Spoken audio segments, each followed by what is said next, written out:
નમસ્કાર મિત્રો, હું અનિલ બદ્રકિયા મારી યુટ્યુબ ચેનલમાં આપનું સ્વાગત કરું છું। આ વિડીયોમાં હું તમને નવી જે ખેલ સહાયકની ભરતીની નોટિફિકેશન આવી છે તેના વિશેની સંપૂર્ણ માહિતી આપીશ, તો વિડીયો અંત સુધી જોશો। અને હા, વિડીયો ગમે તો વિડીયોમાં લાઇક અને કમેન્ટ જરૂરથી કરજો, તેમજ જો ચેનલમાં નવા હોય તો ચેનલને સબસ્ક્રાઈબ કરી બેલ આઇકન જરૂરથી દબાવી દેજો। તો ચાલો વિડીયોની શરૂઆત કરીએ।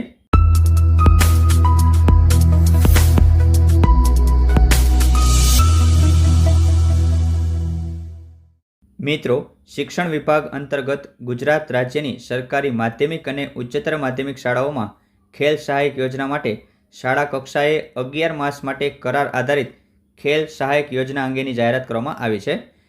જેની વાત કરીએ તો મિત્રો, આ યોજના અંતર્ગત જે ખેલ સહાયક છે તેને માસિક ફિક્સ 21,000 જેટલું મહેનતાણું મળવાપાત્ર થશે, જેના માટે વય મર્યાદા છે 38 વર્ષ।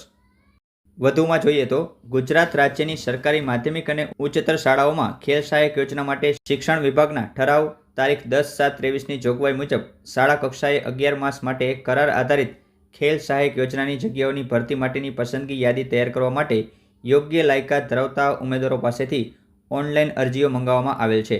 ઉપરોક્ત જગ્યાઓ માટે ઉમેદવારની વયમર્યાદા ઓનલાઈન અરજી કરવાની તારીખ 27/5/2025 સુધીની રહેશે। ઉમેદવારે ઓનલાઈન અરજી છે તે khelsahayk.ssigujarat.org વેબસાઇટ પર જઈ કરવાની રહેશે। ઉમેદવારે અરજી કરતા પહેલાં વેબસાઇટ પર મૂકેલ ઉક્ત જગ્યાઓ માટેની આવશ્યક લાયકાત, વયમર્યાદા, નિમણૂકનો પ્રકાર અને મહેનતાણા અંગેની સૂચનાઓ માર્ગદર્શિકા પહેલાં વાંચી લેવી। આ અરજીઓ રાજ્ય કક્ષાએ, જિલ્લા કક્ષાએ રૂબરૂ, ટપાલ કે કુરિયર દ્વારા સ્વીકારવામાં આવશે નહીં। તદ ઉપરાંત આવી મોકલેલ અરજીઓ માન્ય ગણાશે નહીં। ઉમેદવારોને પ્રમાણપત્રોની ખરાઈ માટે જ્યારે પણ રૂબરૂ બોલાવવામાં આવે ત્યારે ઓનલાઈન કરેલ અરજીની પ્રિન્ટ સાથે જરૂરી પ્રમાણપત્રોની એક ઝેરોક્ષ નકલ, પાસપોર્ટ સાઇઝનો ફોટોગ્રાફ્સ તેમજ ચકાસણી માટે અસલ પ્રમાણપત્રો સાથે હાજર રહેવાનું રહેશે। તો મિત્રો, આ પોસ્ટ માટે ઓનલાઈન અરજી કરવાની તારીખ છે 20/5/2025 થી 27/5/2025। તો મિત્રો, આશા છે કે આ વિડીયોમાં જે પણ માહિતી આપી તે તમને ઉપયોગી થશે। વિડીયો ગમ્યો હોય તો લાઇક અને કમેન્ટ જરૂરથી કરજો। ફરી મળીશું કોઈ નવી અપડેટ સાથે। જય હિન્દ, જય ભારત।